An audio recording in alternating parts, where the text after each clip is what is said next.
Toplum TV işi üzrə keçirilən məhkəmə prosesi mübahisəli keçib. Fevralın 9-u Bakı Ağır Cinayətlər Məhkəməsində keçirilən iclasda 3-cü Respublika platformasının qurucu üzvü Ruslan İzzətli evindən tapıldığı iddia edilən pullardan danışıb.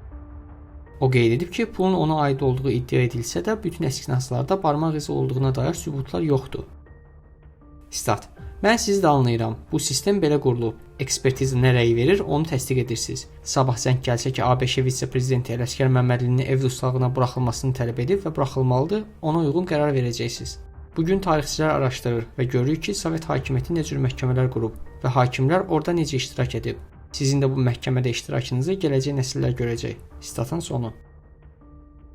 Bu çıxış hakimi iddətləndirib və İzzətlinin sözünü kəsərək deyib ki, əl-qolla danışma. Bu zaman onların arasında mübahisə yaranıb.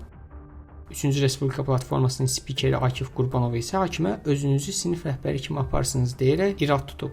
Hakim isə cavabında deyib ki, siz özünüzü elə şagird kimi aparmalısınız. Sizin hörmətinizə ehtiyacım yoxdur.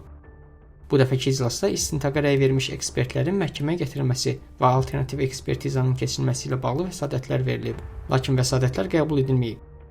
Ardınca həbsdə olan jurnalist Fərdi İsmailov 10 ayda 28-ci dəfə məhkəməyə gətirildiyini xatırladıb və ona hansı cinayətin istinad edildiyinin hələ də aydın olmadığını bildirib.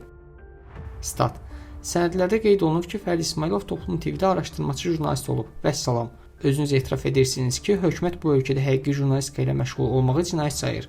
10 aydır sualıma cavab verən yoxdur. Prokuror susur, Dövlət Sərhəd Xidmətinin əməkdaşları susur. 3 hakimdən biri Roman Əkbərov heç danışmır. Statın sonu. Toplum TV işi üzrə ümumilikdə 10 nəfər cinayətçi açılıb. Onlar qaçılmazlığı da daxil bir neçə maliyyə cinayətində ittiham olunurlar. Özləri cinayət işini qurama adlandırır və siyasi sifariş əsasında həbs edildiklərini bildirirlər.